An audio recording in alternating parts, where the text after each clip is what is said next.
Only on Fox tonight. It's an in-person meeting no one would expect. A longtime crime victims advocate and one of the nation's most notorious serial killers sits down face to face. Fox 26's Randy Wallace joining us live from Southwest Houston with this exclusive. Randy. Rashi, for some 20 years, crime victims advocate Andy Cohen and serial killer David Berkowitz, a.k.a. Son of Sam, have been writing to each other. Why? They share a common goal called murderabilia, or profiting from heinous, headline-grabbing crimes. I want Stacy's killer. The Son of Sam. The Son of Sam. David Berkowitz. The Son of Sam. David Berkowitz. The Son of Sam. At the age of 23, David Richard Berkowitz spent a year terrorizing New York City. From July 1976 through July 1977, he killed 6 people and wounded 7 others. He gained worldwide notoriety by not only eluding police, but mocking them by leaving letters about his deadly crime spree. He's been in prison now for 44 years. It's probably the most bizarre partnership. Since 2000, crime victims advocate Andy Cohen has led the charge to stop high-profile killers and others from profiting from their deadly deeds. But I also knew that perhaps a lot of the killers, like Berkowitz and others, might not even be aware their stuff was being sold. I mean, so I did what you would do. I went fishing. And he caught a big one. Cohen sent letters to 20 serial killers. 12 responded. And there were 2 that really stood out.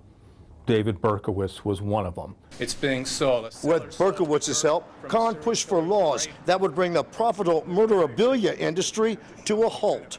Okay, he's a serial killer. Like, he's the one that you watch Netflix shows about and you read about in the news. I remember Cohen and Sidney Zeiker requested and got an interview with Berkowitz for a Crime Stoppers podcast. They traveled to a prison in upstate New York. When you think of a serial killer, you kind of expect you're going to meet them. They're going to come in shackles. There's going to be guards everywhere. I'm not absolving him of what he did. There's no ifs, ands, or buts. I mean, he deserves to be where he is, and he knows it as well. And to be frank, as I told him one time, you know, if you were in Texas, you and I wouldn't be talking because you wouldn't be breathing. That's just reality. Do you mind if I put a mic on you here? So he's just sitting there, and I'm like clipping, and my hands are like, I hope I don't mess up. Nobody would ever dream this was the notorious Son of Sam that caused terror and rampage in the streets of New York City. Regardless of what happened with me in the past, which I'm so very sorry for, you know, I'm still a human being. He's a human being. We have feelings, we have emotions, we have concerns, I have regrets, and I feel that it's the right thing to do. And we hit it off because we're 2 Jewish guys. Berkowitz has no internet access, but does have email. For many years, I was in the dark ages when it came to electronics, you know, and just about maybe a year and a half ago, they finally allowed us to have these small tablets where I can email, because that's how we stay in touch now. The 2-hour discussion includes some surprises. I did not know that he had communicated with one of the victims' families.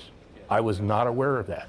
Berkowitz is no doubt a model prisoner who has done what society would want an inmate to do. This person has a soul too, and what are we asking of them as a violent offender who needs to stay where he is? Again, I'll say he needs to stay where he is.